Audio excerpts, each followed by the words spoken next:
In the podcast world, good voices are king. One man dares to do it all. This is Flavor Text.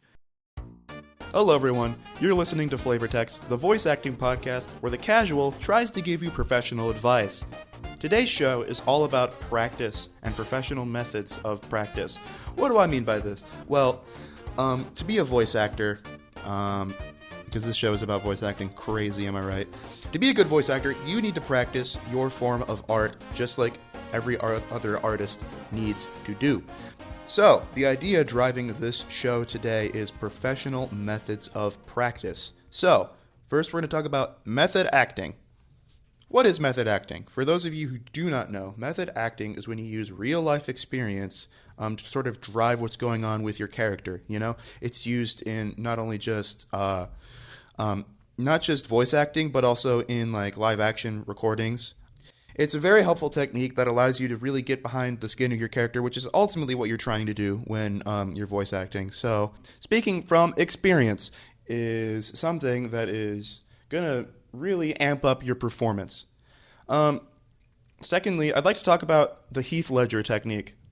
What do I mean by the Heath Ledger technique? Well, for those of you that don't know, Heath Ledger was the guy who played the Joker in Christopher Nolan's version of Batman: The Dark Knight, and he was awesome. He's an amazing actor.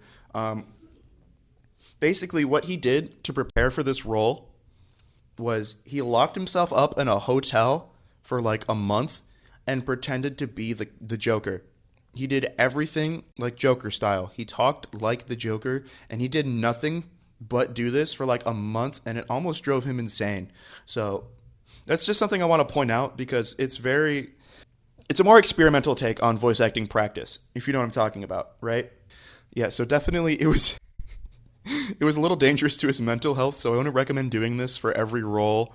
That if it's something you're really invested in, I would try doing this on a smaller scale. Next, what I'd like to talk about is tone perfection. What do I mean by tone perfection, you might ask? Well, tone perfection is basically exactly what it sounds like.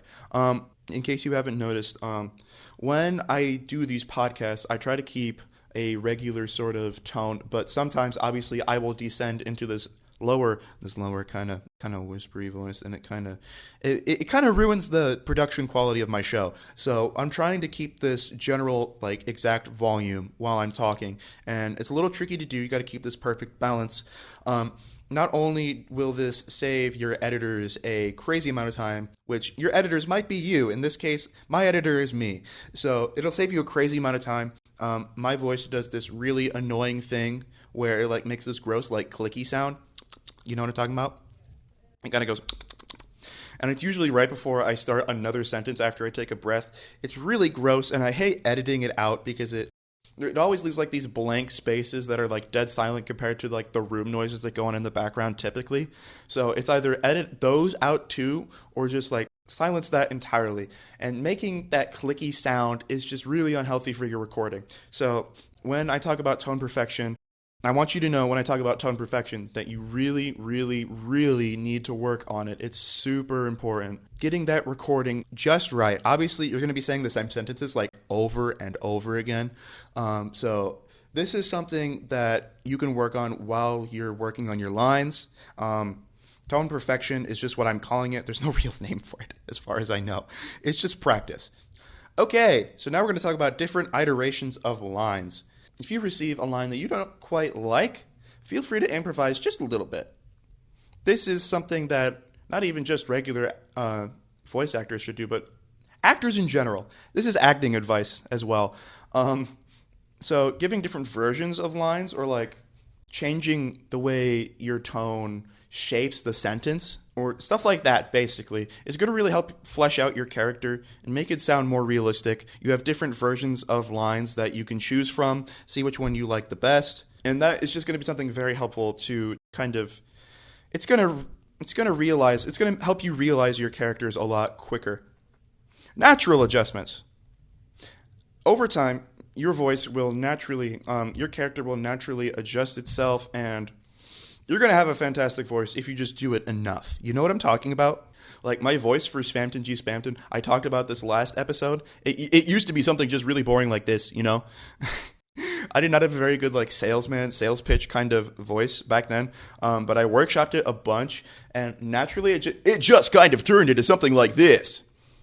You know what I'm saying? Like Spamton, I feel like he's the kind of guy who would have that crazy commercial voice. And it's just like, you could receive this gift for free. All alone on a late night. Man, you're pathetic. You know what I'm talking about? Like, naturally, I just, right there, during that session that I just did, that miniature session right there, that mini example session right there, was all about just adjusting my volume to make sure I don't clip the audio. And this is a more of a production tip than it is a voice acting tip, but controlling your volume is going to seriously help. I know I've said this already, but just keeping that general tone is going to be super, super helpful. That's all I have for this episode. I didn't plan this as much as I did my last one, which by the way, I'm super proud of. If you haven't listened to episode 3, please give it a shot. It's very good. For my next show, I'm probably going to talk about making a portfolio, so please stay tuned, and I'll see you guys in the next one.